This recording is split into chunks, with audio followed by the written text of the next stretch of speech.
Hi dames, so, hier is ons nog in die middel van skoolvakansie. Die kinders is al 'n paar weke by die huis en die dae rek soms so lank dat jy wonder of jy ooit weer 'n oomblik vir jouself gaan kry.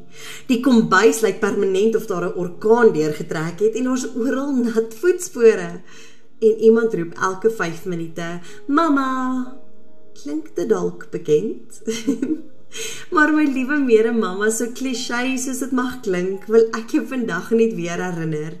Hierdie dae, hierdie lawaaierige, de mekaar moeg maak dae, is die heel kosbaarstes. Dis die dae waar jy nog kan voel hoe 'n klein handjie in joune glip terwyl jy saam koekies bak. Al is daar meer meel op die vloer as in die bak. Dis die dae waar jy nog kan hoor hoe hulle lag wanneer jy saam met hulle in die swembad spring, al was jy nie eers lus om te swem nie. Dis die dae waar jy nog kan voel hoe 'n klein lyfie teen jou aankruip vir 'n storie voor slaaptyd en jy die soet reuk van shampoo in hulle hare kan ruik. Eendag, en dit kom gouer as wat ons dink, gaan hierdie huis stiller wees. Niemand gaan meer vir jou skree om te kom kyk hoe hoog hulle op die trampolien kan spring nie. Niemand gaan meer smeek vir net nog een melktjie voor slaaptyd, net om 5 minute langer by jou te kan wees nie.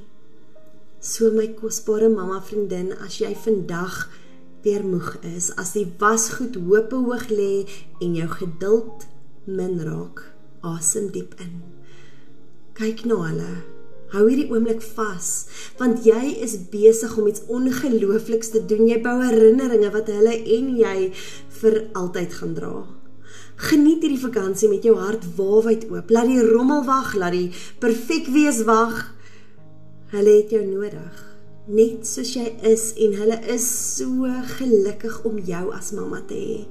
Met 'n groot warm drukkie van iemand wat presies verstaan waardeur jy gaan.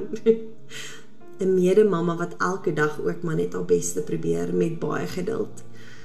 Jy is genoeg, jy doen dit pragtig en ek is so trots op jou wondervrou. So geniet die vakansie verder saam met hulle en ek hoop jy kry ook eers so 'n bietjie welverdiende rus.